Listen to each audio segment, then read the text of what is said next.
Welcome to the Feeding Our Young podcast. Have you ever heard the phrase, nurses eat their young? Feeding Our Young is more than a podcast. It's a movement. It's a desire to see new nurses of all ages be supported and uplifted by their peers. And it starts with me. And it starts with you. So join host Eric Miller, registered nurse of nearly 20 years and adjunct clinical instructor, and today's honored guest, me, Krista Chambers. And be ready to have your life uplifted so you can, in turn, uplift others.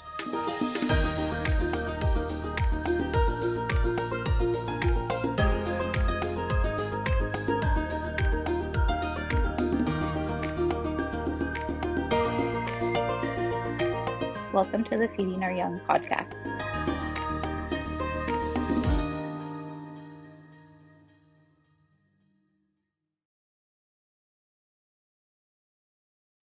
Hello and welcome to this episode of the Feeding Our Young podcast.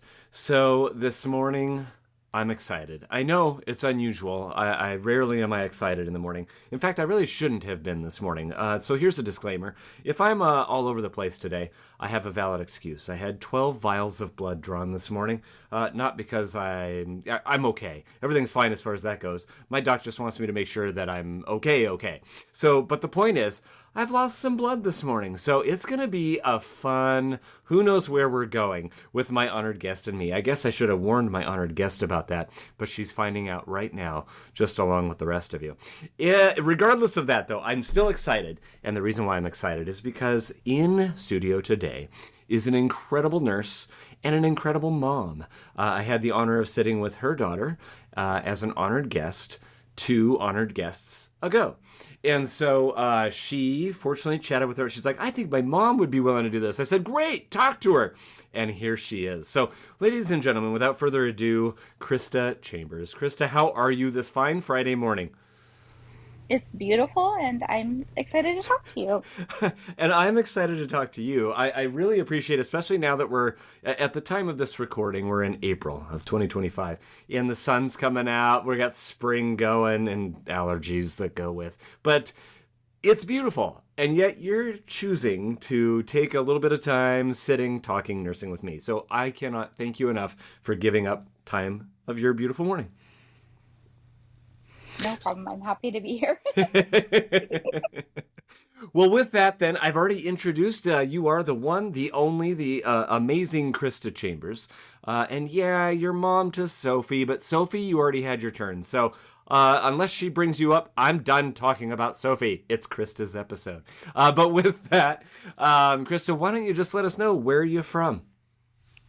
I'm born and raised in Spokane. I've lived here my whole life. I did my my prereqs at Eastern, and then technically graduated through WSU. It was called ICNI, or the Intercollegiate Center for Nursing, back in the day. Mm-hmm. I graduated in 1999. Whoa, you graduated in the 1900s? I did. I am a quote-unquote experienced nurse. Yes, tenured, experienced, and yet you still have a passion for helping nursing students and making sure that nursing careers get off the ground, yes? Yes, absolutely. It's kind of unique to have a relatively new grad daughter as a nurse, a new grad nurse as a daughter.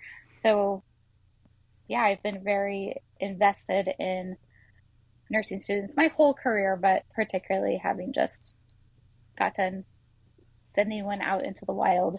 Yeah, that's so crazy. And I mean, I'll just go off script already. And Can you tell us what that I mean, obviously you're proud of your children, and every good mom is, but what does that feel like having the next generation nurse in your own household? It's been a really cool experience for me. I'm also now going massively off script. So when I went to nursing school, I was not prepared.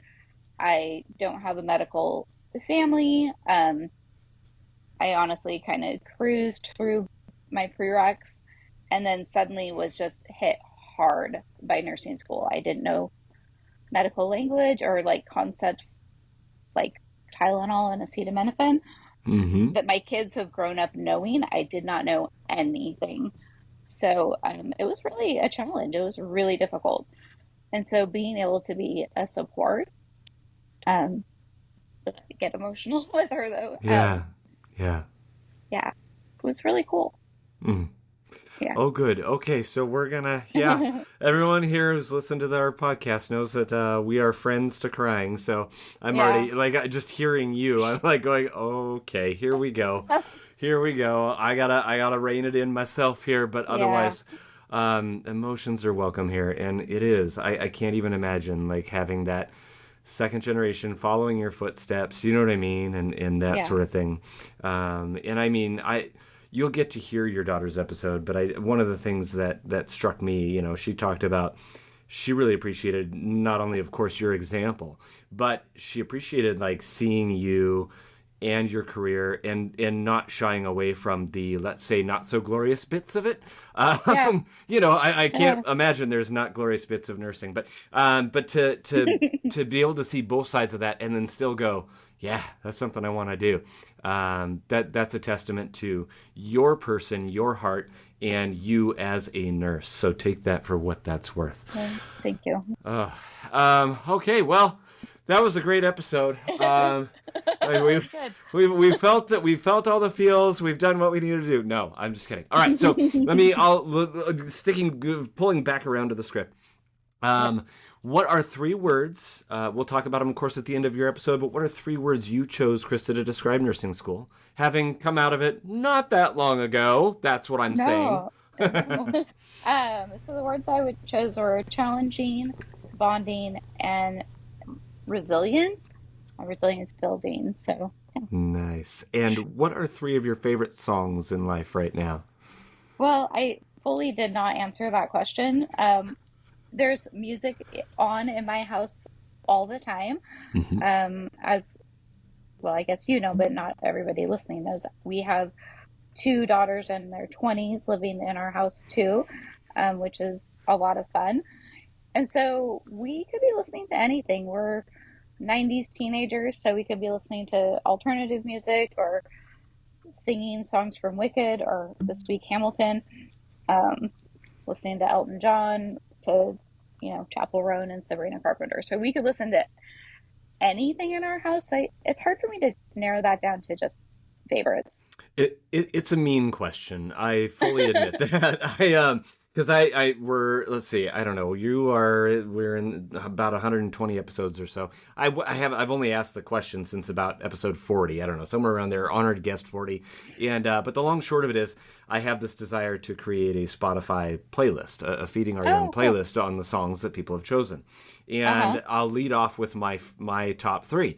And so I was like, okay, I'll come up with, I can't come up with a top 3. I need at least like 5 slots, if not 10. Yeah. But no, I'm going to subject myself to what I subject everybody else to, and I'll pick 3 songs. So that will be coming out. Actually, it'll be out by the time anyone hears your episode as far as that goes. All right, so I have obtained your permission, Krista, correct, to administer our patent not pending, unofficial Feeding Our Young personality test. Are you ready for said test? Yes. I love this. Honored guests are like, I love to talk nursing. And then I go, I've got a little quiz for you. No. We finished those years ago. All right, in no particular order. And again, you can rationalize or just give rapid fire answers. It's up to you. Okay. Would you rather instantly learn a new language or musical instrument? I think I'll choose a language. Ooh. Are you team pie or team cake? Pie. Oh, nice. Is Wham's song titled Last Christmas actually a Christmas song? Yes.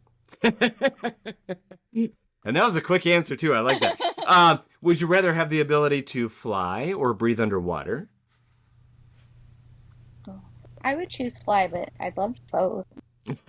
She says, yes, please. All the above. Thank Yeah. you. But fly gets the nod there. Sounds like by a Yep. skosh. And lastly, you have been blessed with a time machine. Congratulations. Are you going to go back in time, or are you going to go see the future? That's a good question. I think I would go back in time. Awesome. Well, the results are in, Krista, and you are amazing. Congratulations. Congratulations. Thank you. And Thank you now very we know much. exactly who we're talking to. So, Mhm. uh, no, thanks for playing the little game. It's loads of fun. I just like hearing people's different answers, and I'm I'm not a fan of research. I never have been. That may be one thing that's preventing me from going back for my doctorate and all the things. But all that being said, like part of me wants to like go in and see if there's any correlation between personality traits based on these questions. Yeah, that'd be Anyway, okay. interesting though. More about you, Krista, though. So Okay. let's just open up with what are some of your hobbies? I love what you had to say there.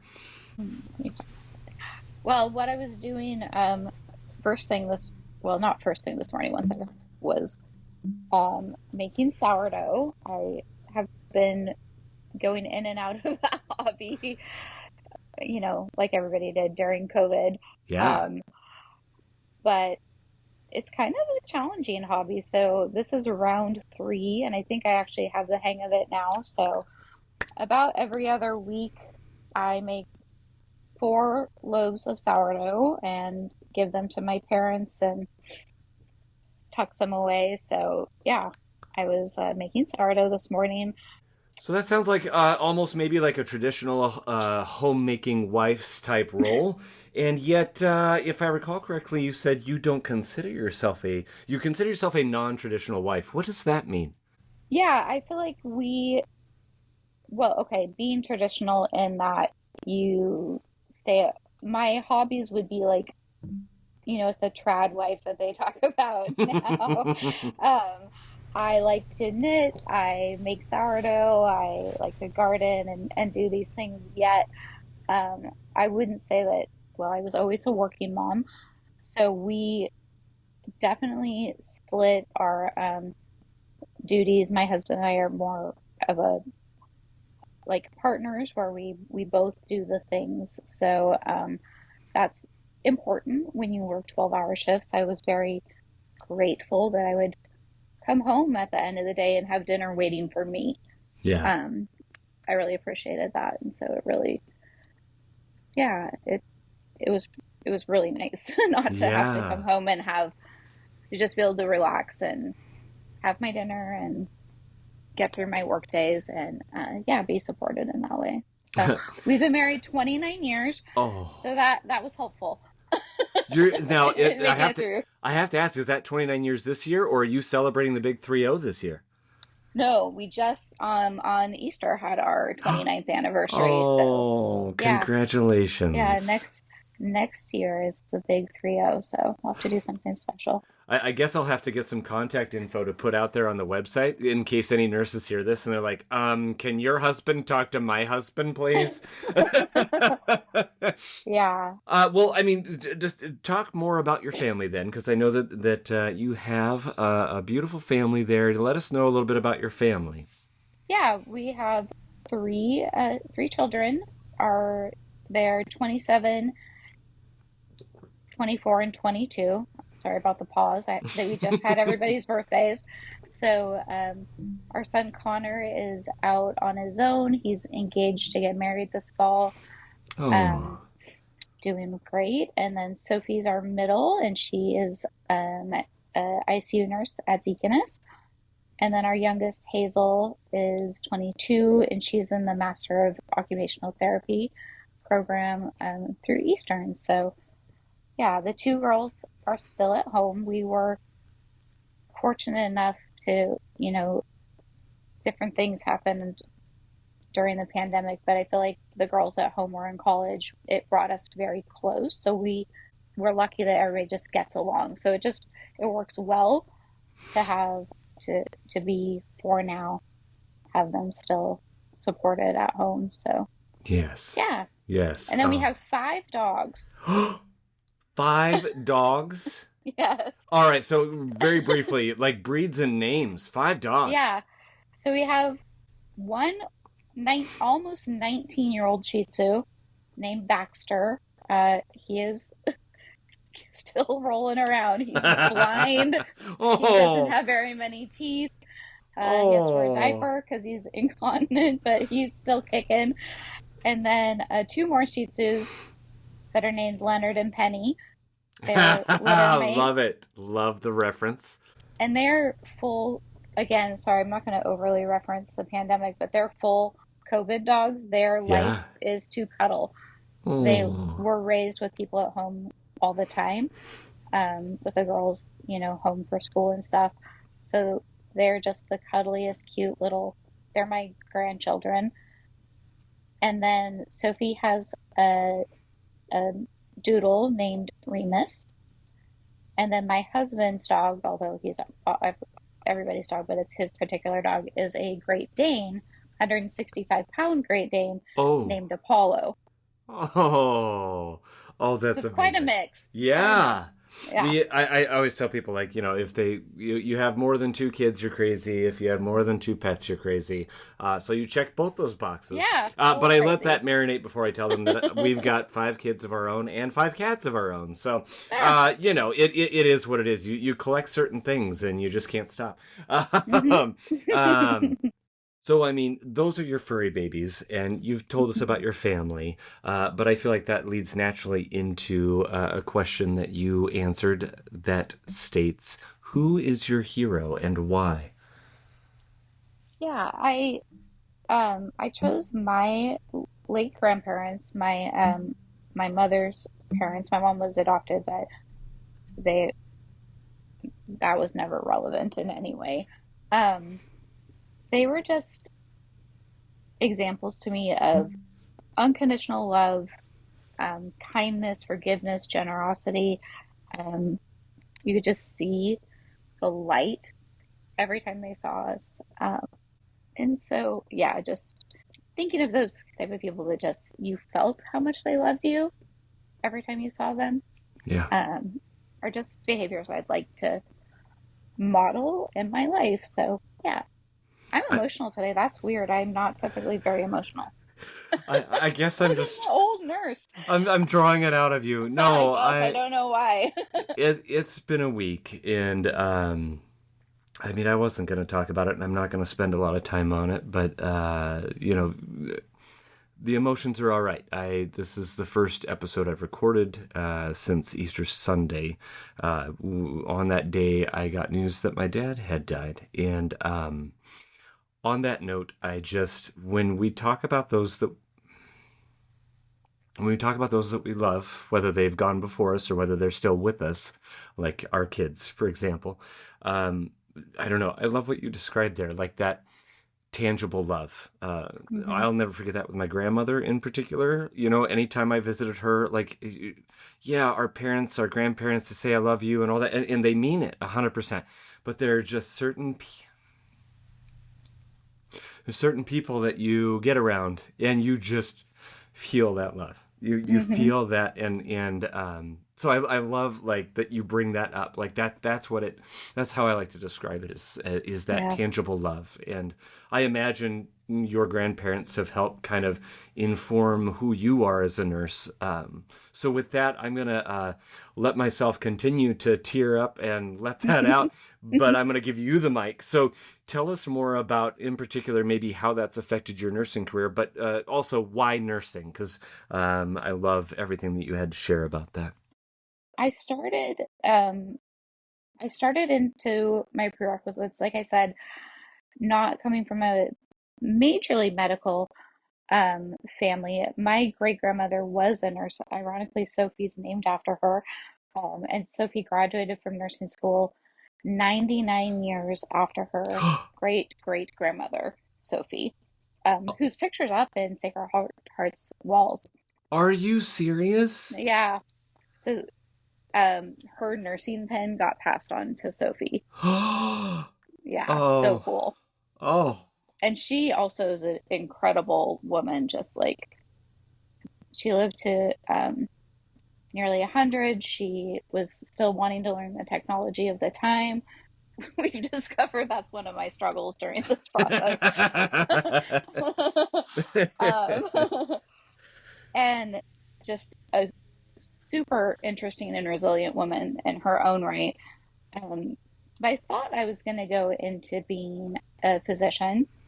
Um, my husband and I were dating at the time, and as I started to look at my life and what I wanted for it, nursing just seemed like a better fit for me.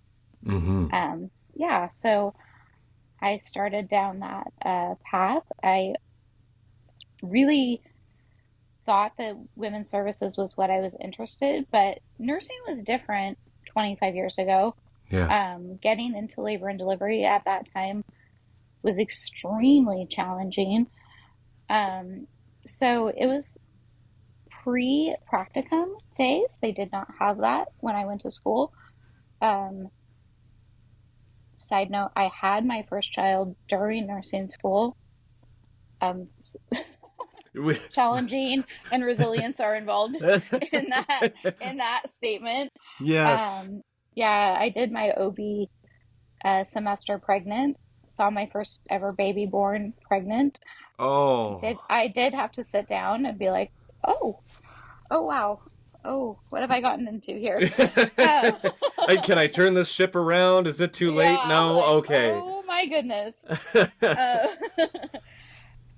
but my delivery with my son was not terrible, but it was not easy Hmm. either. And I came through and I'm like, that is what I want to do. That's what I want to do. So I kind of made my own practicum. I did an independent study at Deaconess with the support of my clinical instructor from OB. She was my person. And so I did a semester every week going into labor and delivery. And so they got to know me, and I was hired as a new grad into labor and delivery, which was, again, kind of unusual at the time. So, yeah, 25 years in Wow. OB, 23 of them at Deaconess Labor and Delivery, and then about a year and a half, almost 2 years ago, I transitioned over to maternal fetal medicine.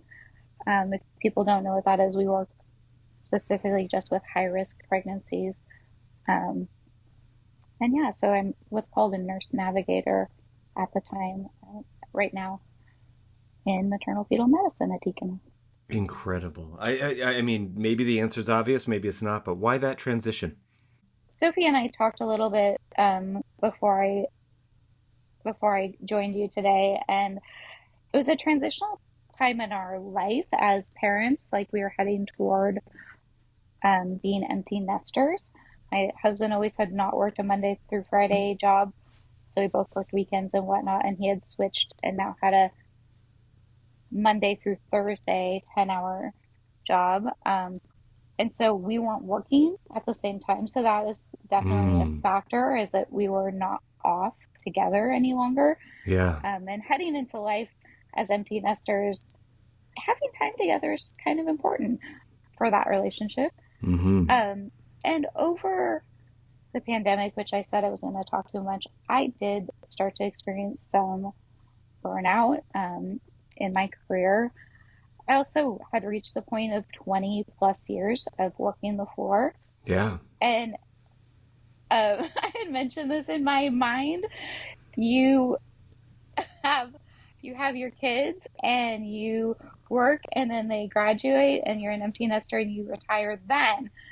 But it turns out I was in my 40s and I don't get to retire in my 40s, unfortunately. And like looking forward at 20 more years did scare me. Yeah, for Like sure. 12-hour shifts running your butt off. Um, it's exhausting. We all know working in the hospital is hard. Labor and delivery is very, very difficult career. It's a very rewarding, amazing place to work, but it is also incredibly challenging. Yeah. Um, and I didn't know what I wanted next for myself. I did know I didn't want to be hobbling down the halls and not feeling great and not always like I wanted to be the best for my patients. So I had found that chatting, supporting patients, educating patients, as you do a job longer, I was in basically like an assistant manager job. That's not what it was called, but Yeah. That's basically what it is. So I was in charge a lot. So I worked a lot with antepartum patients, which are patients who are keeping pregnant that are pretty stable. So, talking to them, educating them, supporting them became kind of my new passion, rather than always I didn't need the excitement and things so much anymore. I liked having connections more. Yeah. So maternal fetal medicine was a pretty clear next path for, it uses the knowledge I have and the experience I have in more of a one-on-one patient support type role. So as a nurse navigator, I get to make sure that people have all the resources they need and get to do consults and ask questions and are supported through this really scary time for them. So yeah, it was a kind of a cool but like natural next step for me. Awesome. And I mean, having been in it a relatively short period of time, it sounds like it was the right decision. But I mean, how do you feel about that, making that change and looking back on it over the last couple of years? Yeah, I feel like it's really rewarding. I like what I do a lot, and I feel like coming in as a fresh person, I've been able to help that. Actually, the role wasn't not there when I came in. I started as a clinic nurse, and then they're like, "We really need a nurse navigator. Can you do that?" And I'm like, "Well, heck yeah!" It actually is great for me because I have a lot of connections still at the hospital. I consider myself still a part of the team. Um, and so it felt like a really natural thing. There's times and that's what's cool about nursing, right? I don't know what else I'll do. I can't say that I won't want something different at some point. Or still, it'd be funny, go back to school in my 50s. I don't know. And that is what's amazing about nursing, and definitely how I feel so passionate that it's such a great field to go into as a young person. For sure. I mean, we are unabashedly biased here. Nursing is the best career. My apologies to everyone else who does anything else because we need everybody else to do everything else. But man, even with the bumps, the bruises, you know what I mean, workplace violence, all the subjects that get people turned off of the subject, nursing is still the absolute most. It's so challenging, but it's so rewarding. It's just there's nothing better to Yeah. do. And in fact, that makes me think of something that because I saw something about it was I don't know if you remember, it was a meme or a video or something, but someone was saying something along the lines of working 20 to 30 years. Oh, that's what it was. I remember now. So it's actually a comedy clip from the show Key and Peele. I don't know if you've ever seen that. Love them. And they're talking about, it's just this short little promo clip about them robbing a bank. And they're planning this heist. And Key's character's like, I've got the most brilliant plan. Like we're just gonna go into the bank and we're gonna get jobs at that bank, and and he never uses the word jobs. He just says we're gonna go into the bank and we're gonna start doing work at that bank and we're gonna slowly earn their trust. And Peele's character's like, yeah. And he's like, yeah. And he's like, so how long are we gonna do that for? And he goes, I don't know, probably like 20, 30 years. And and he's like, well, how do we get the money then? And he's like, well, that's the beautiful part about it, man. They are going to deposit that money directly into our accounts. And Phil's character's like, bro, that's a career. That's a job.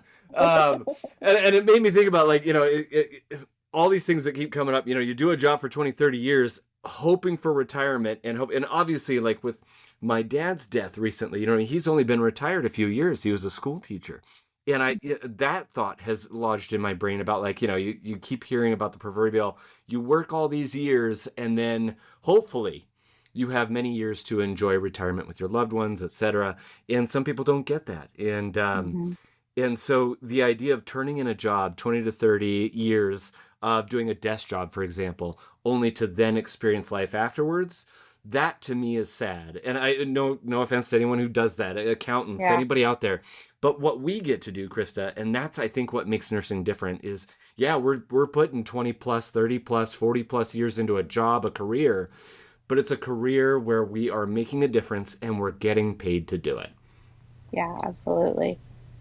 And it has a lot of freedom, and that's the super cool thing about nursing. And again, when I'm talking to people about why I would be a nurse again, is like in my career, I worked, obviously, I started night shift, went to day shift after Mm-hmm. Sophie, came back from maternity leave.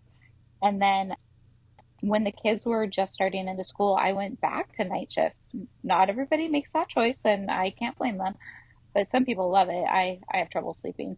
So I Yeah. went back to night shift for several years while the kids were little so that they could have somebody around and we didn't need my mom. We were fortunate enough my mom did watch the kids when they were little, but so I worked day shift, I worked night shift, I've worked full time, I've worked part time, and now I've switched kind of fields.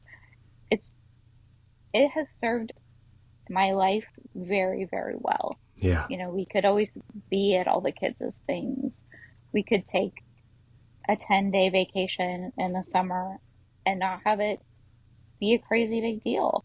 Yeah. And that's the lifestyle they grew up with, but it's not something everybody gets. So yeah, nursing is a very amazing opportunity to serve others, but to serve your life as well. Mm-hmm. Mm-hmm. And to allow Yeah. for those things to, I guess, for the most part, hopefully, peacefully coexist. Hmm. Yeah. Well, awesome. And so earlier you said something, I liked how you had mentioned you kind of created your own practicum. So talk to us about your views on taking practicum seriously and your advice for students in that regards. Yeah. I think taking your practicum seriously is the biggest piece of advice I have. Mostly because, again, I was in that assistant management type role. So I've done a lot of interviewing and hiring with my colleagues. And your practicum is your on the job interview. So a couple of things with it is if you're passionate about something, you really need to try to fight to get yourself in that door, to get a practicum that helps you along the way to your ultimate goal. And when you're at clinicals, whether it's regular clinicals or your practicum, you need to, be teachable, that you are making connections with people who can help you along the way. So, showing up, being interested, learning what people have to teach you. Um, it's just so, so important. I think it's the most valuable piece of um, pulling it all together from your nursing school experience. Yeah, for sure. And I forgive me if you touched on this a little bit, but kind of hand in hand with that, what advice do you have for students in regards specifically to clinicals, not necessarily practicum, but clinicals themselves? Yeah, I have pretty strong feelings about this. So I mean it all with love. Yeah.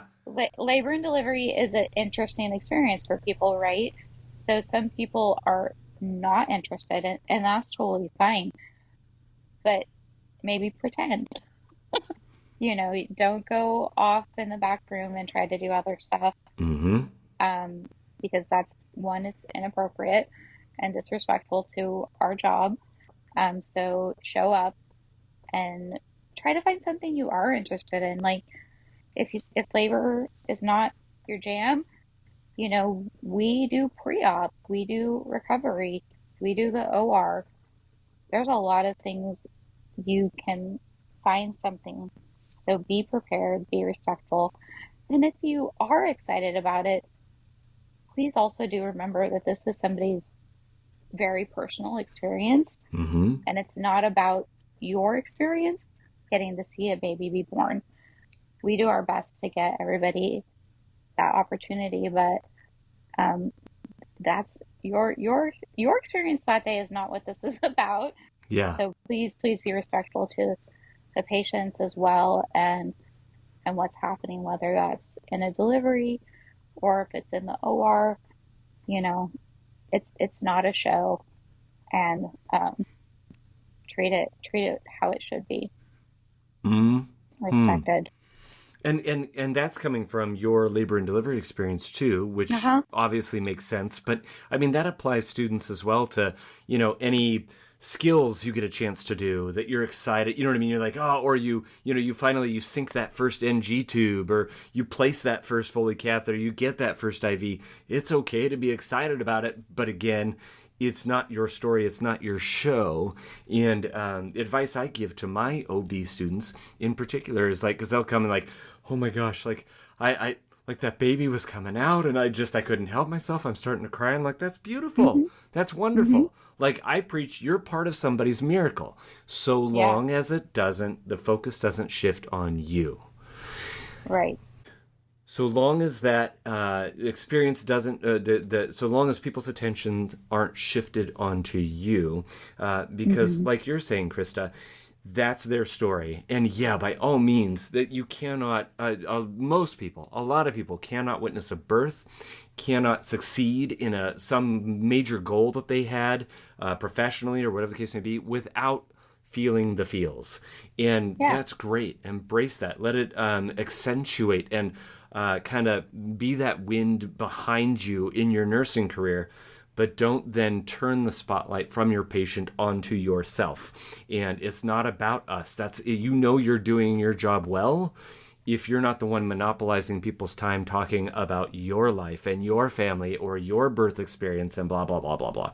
hmm, Yeah. yeah. Awesome. Um, Krista, so before we wrap up your episode in our traditional manner, I just want to make sure, is there anything that you really wanted to share, other than our traditional ending questions? Is there anything you wanted to share that you have not had an opportunity to do so? No, I don't think so.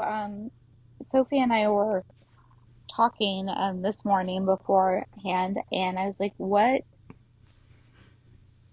do you think I have to say? What do I have to offer Yeah, people your age and other nursing students? Yeah. yeah. And um, it was very cute to me because she was like, you've taught me that you need to be stubborn, that you need to define your own path, that you need Mm, to not let anyone else tell you what you're going to do. That if you work hard, even the thing that people tell you is impossible, you can do it. But you have to have the work for it. You know, and she's like, that it's also okay that this is hard. mm-hmm. I think it is important going into nursing. And I think that is to some degree an advantage Sophie had is to go in knowing what you're going into.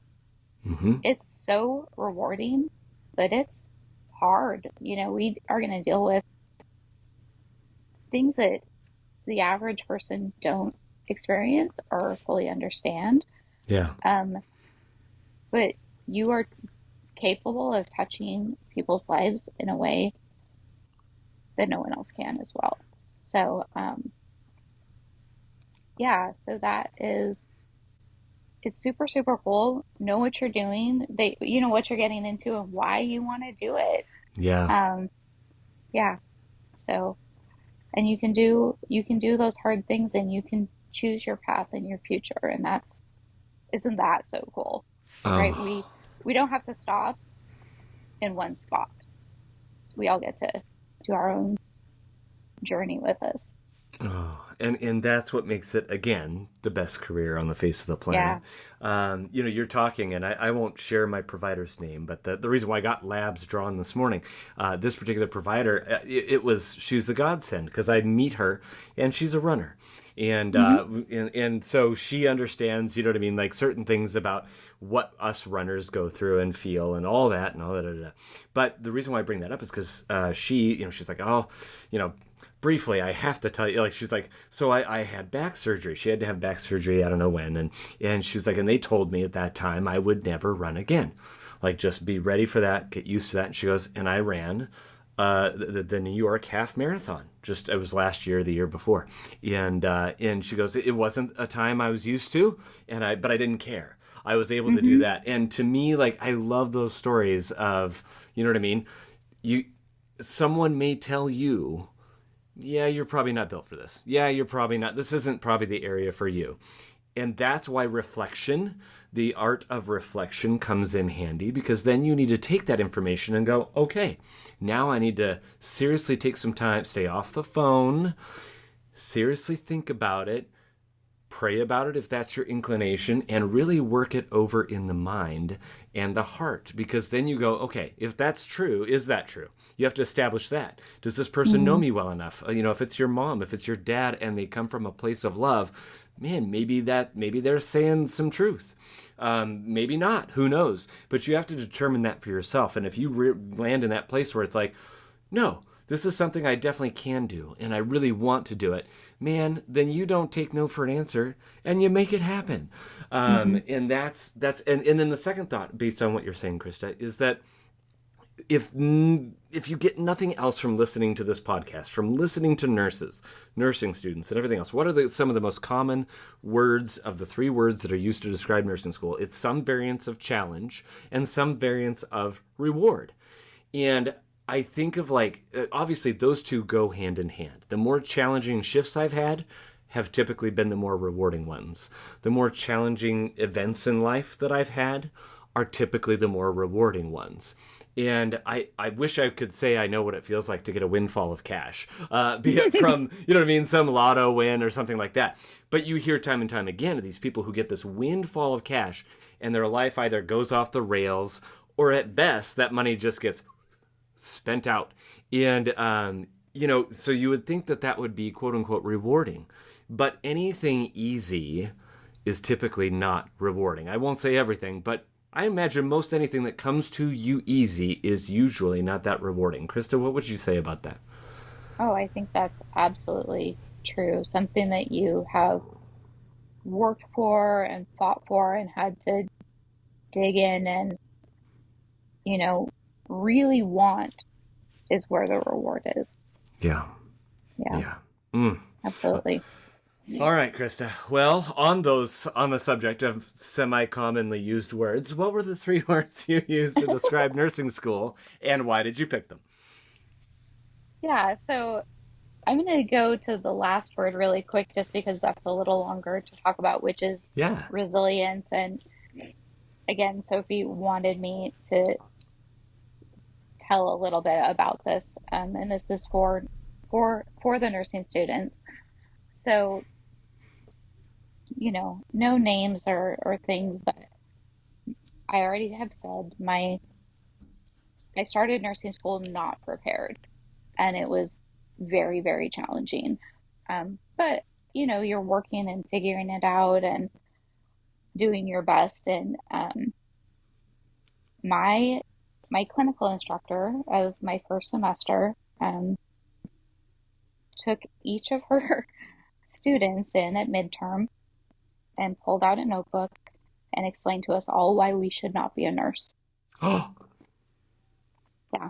Wait, like, so individually or? Yes, individually. That was our midterm review. And later, when we're like warning our suckiness, we found out this was told to everybody. And there was, when you talk about eating your young, that is real. I don't know if you can feel now, because it really is better, how bad it was. And this is how bad it was. Oh. So everything you had done wrong was brought up at that time. And we were each told individually that we should not be a nurse. And that was devastating, right? Yeah. I'm early 20s, trying just to get through this new and difficult experience, and to be told you're not any good, you shouldn't do this, was devastating. And then honestly, I am really, really stubborn. then I got mad. And then pretty much like, you know what, lady? You don't get to tell me that. I'm going to finish this. Yeah. And whether or not I'm a nurse when I'm done, I'll have a bachelor's degree. And yeah, no, you don't get to do that. So to some degree, I finished Wow. nursing school, because I was also being told, like, well, you can't do the job you want. That's going to take you half your life to be able to get, and you can't do that, and you can't do that. And I'm like, yeah, no, too bad. You're not going to rid me that easy. I'm Wow. gonna, I'm gonna finish this and get done with it. And I would venture to say I am a very good nurse. Heck yeah. Well, I mean, I'd And imagine you've done something right over 2 decades of nursing. Yes. yeah, um, and even if I had changed directions, that it didn't matter. You know, Yeah. I'm like I don't know what I'll do, but I'm gonna do this. So yeah, again, don't let people define you and tell you. And there are people who are not kind. Yeah. Um, and I feel like it did shape me as a nurse, seeing people that were mean to nursing students, mean to me, made me feel bad, or lesser. And it just made me be like, I'm not going to be these people. Yeah. I'm not going to be that person. I'm going to try, even when I am an old nurse now, to be encouraging to people and show them that it's good, and that you can do a good job, and not every field is for everybody. Yeah. That's okay. Yeah. That's okay. And that has happened. So, but like with precepting or things like that. Mm-hmm. But yeah. So don't let people bring you down. So Mm. resilience. Mm. It does build a lot of resilience. Um, Yes. and then bonding goes with that. Like nursing puts you in a next level of stress, and you're finally like kind of with your people. You're Mm-hmm. with people that have been on the same path that you want to go on. I think it's such a group of overachievers and compassionate, loving people that want to make a difference. Um, Not just Sophie, but you've interviewed actually several of her friends, Yeah. and they're just such cool people. I think nurses are the coolest people too. People are so just like down to earth and real, and they're just so cool. So, They're um, incredible. And their stories. Like, I just yeah. love, yeah, you're going to hear a lot of the same things when we interview people and interview students. Yeah, there's a lot of commonalities.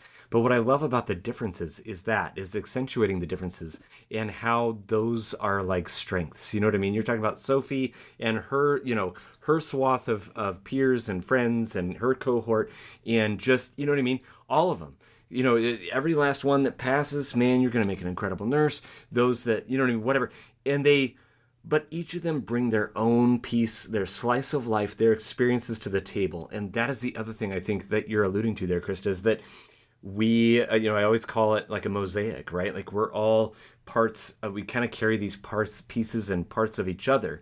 Mm-hmm. But it's the other way around too, where each of these pieces that we bring individually then maybe I'm the one that can't bring this certain result in a certain patient, but they leave me and they go to the next nurse down the road at some point, and that's the one because of their life experience that, man, they really get in there and they get in, they affect that patient's heart. I don't know, like I could talk about Mm-hmm. that forever, but it's like you're saying, like I just love how different people from different walks of life all come to the same career and yet offer vastly different skill sets from a personality / person based situation, right?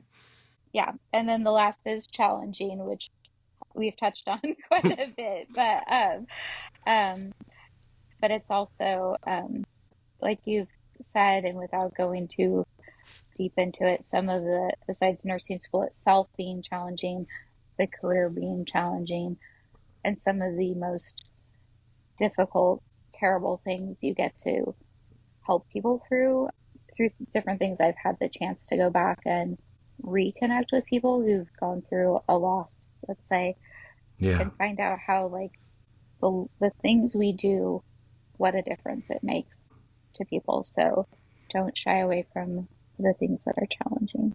Mm. Mm. I feel like that's the theme of your whole episode. I love it. All right. So with that being said, and you've given so much incredible advice, practical and otherwise, what is the one thing you want people to walk away from your episode holding on to and remembering? Well, I think it's just that nursing is awesome and your path is your own, and it is going to shift and change as you experience life.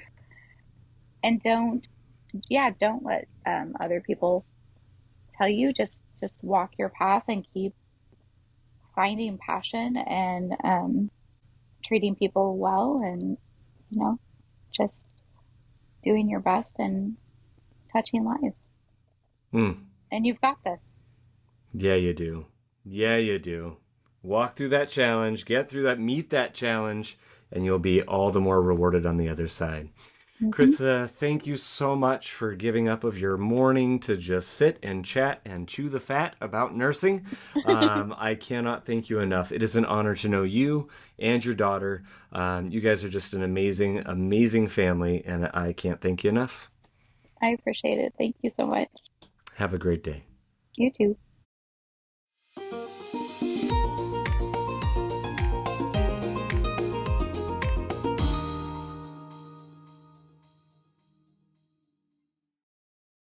Here's what's happening on the next episode of Feeding Our Young. And I started. My mentor called me. I had to do my little meet and greet with her, right? And I wasn't rude, but I was like, listen, Nancy. Listen here. I said, I am not here to have a good time. I'm not excited about this. I've actually never wanted to do this. I said all of this to her. I said, this is just a necessary evil to get to where I want to go. And I said, it just feels like another one of the, in nursing school, they talk about all the hoops you have to jump through, right? The hoops to get into nursing school and the hoops in nursing. Like, there's just always a hoop. And I was like, this is just another hoop for me. And she's like, that's fair. That's totally fair.